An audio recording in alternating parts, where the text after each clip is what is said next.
Okay, welcome everybody. This is Gaming is Still Life. This is your host Rich, and today I just want to give you some of my thoughts and impressions about the Rift S. Now, as you know, the Rift S has been announced and it's $399. It comes with optional headphone jack, and I've heard reports on a little bit smaller field of view than the Rift, and it actually has a lower refresh rate at 80 Hertz. Now the Rift S comes in at 1280 by 1400 in each eye, which is actually lower than the Samsung Odyssey Plus, which comes down at 1600 by 1400. Now they are touting something called Pass-Through Plus, which you can see, it's another solution that they have that you can see with the headset on. And they are also using a similar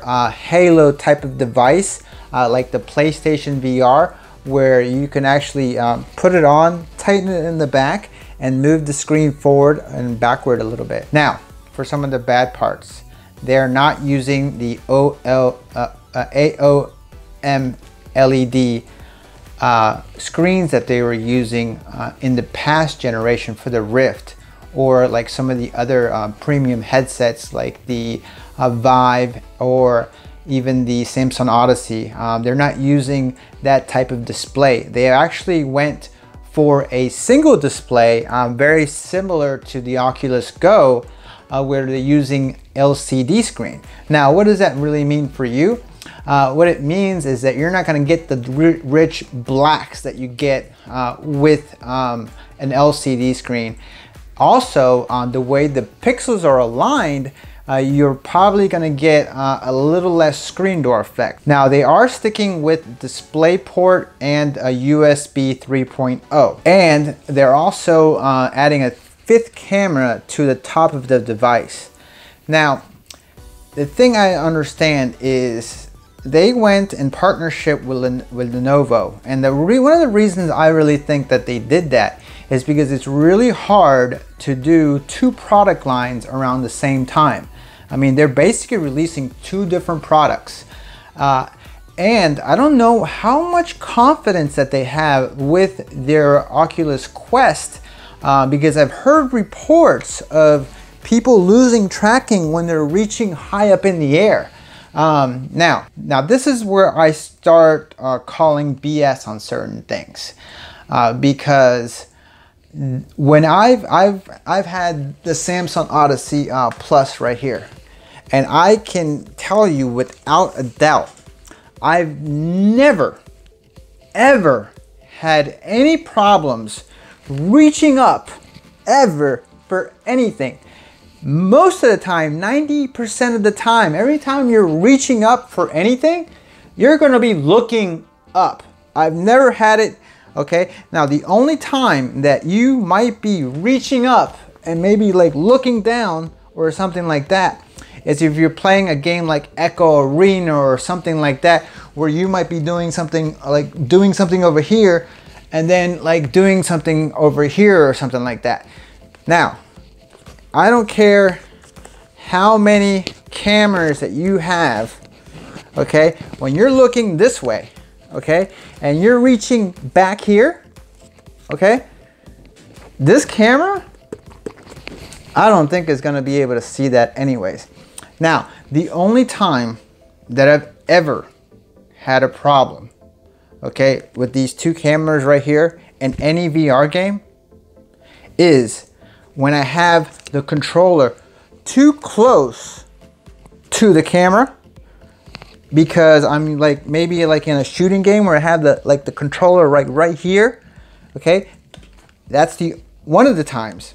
Now, I think you're gonna have the same problem with any solution where you have a camera and you're putting the controller too close to the camera.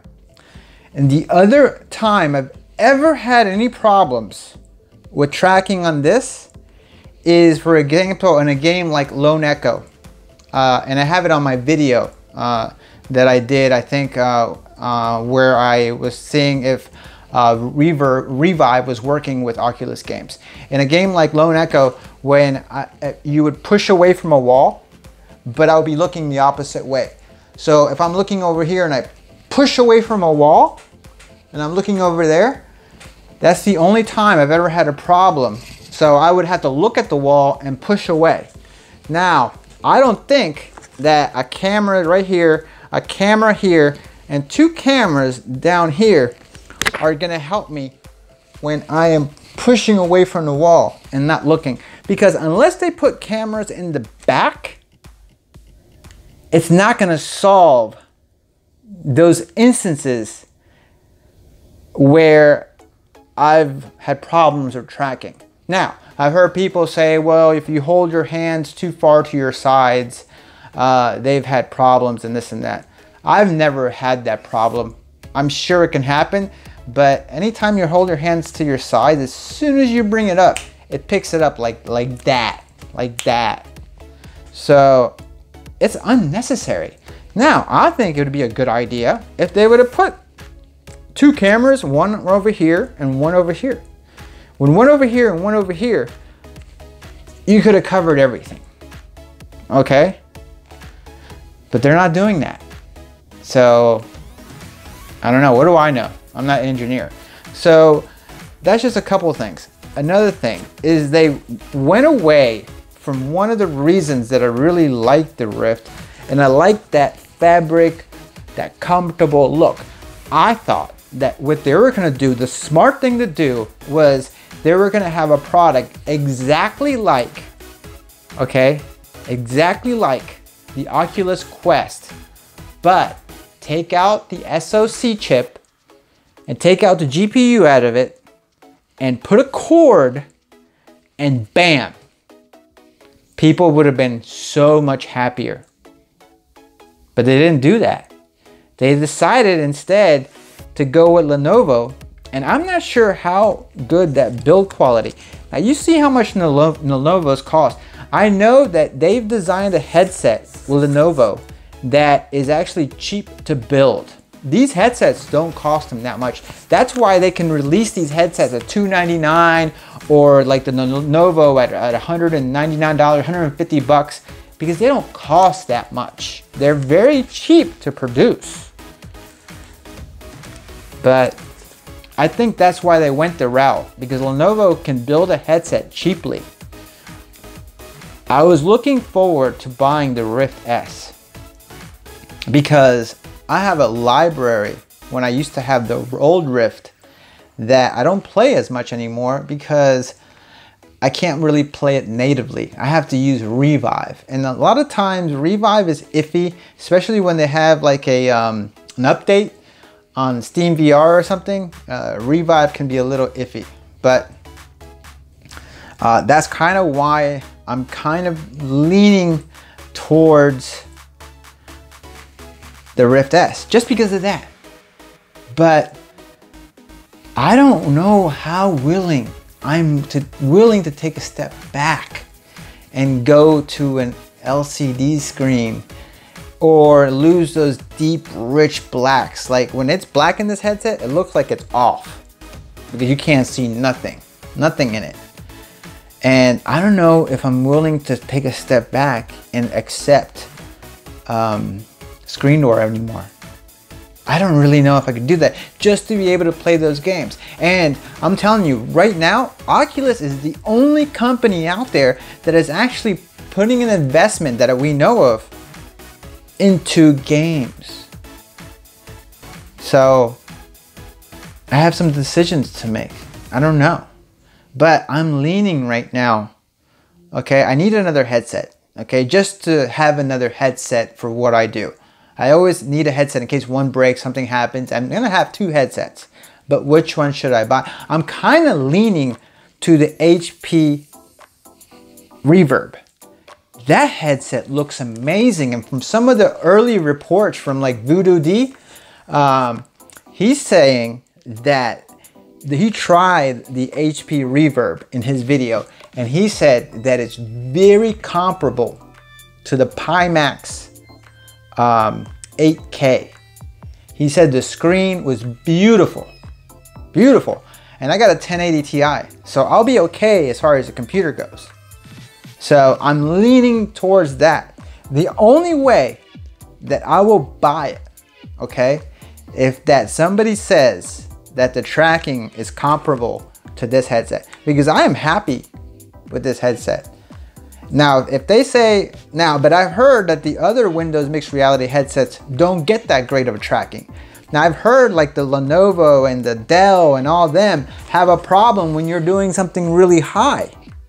Now, I don't know what they did, or if these are different cameras, or if the placement is just right, or what they did, but I've never, and I challenge anybody out there, okay, that's not BSing, that has an Odyssey, to ever say that they've ever had a problem reaching up, ever. One person tell me you've ever had a problem reaching up. Never, never had that problem. So all this, oh, I'm putting a camera here, until they put a camera in the back, you know, it's not really gonna matter, because the two problems that I've ever had with this, remember, is being too close to the camera or looking away and pushing from a wall. And I don't think that the Rift S or the Quest is gonna be able to do that. So the HP Reverb is looking better and better. Like, I love the look. That's what I wanted. Why couldn't Oculus do that? Why couldn't they have gone with a screen like that? And you know HP is using an off-the-shelf screen, okay? Why couldn't they have just stuck with the Quest and give me something like that? You know how many people would have been happy? And every single person out there would have been more than happy to pay the $500, $600, whatever it is, for that headset, for that resolution. The 2160 by 2160, that is great. And from the first reports that I'm hearing about the HP Reverb, is that the field of view is bigger, noticeably bigger. It's not like Pimax bigger, but it's noticeably bigger.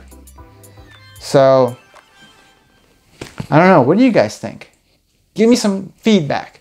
I want to hear from all these Samsung Odyssey users out there, and from the regular Windows Mixed Reality users. Because I have heard reports of problems reaching up, but never, you know, from my experience, have I ever had that with the old headset or with this headset.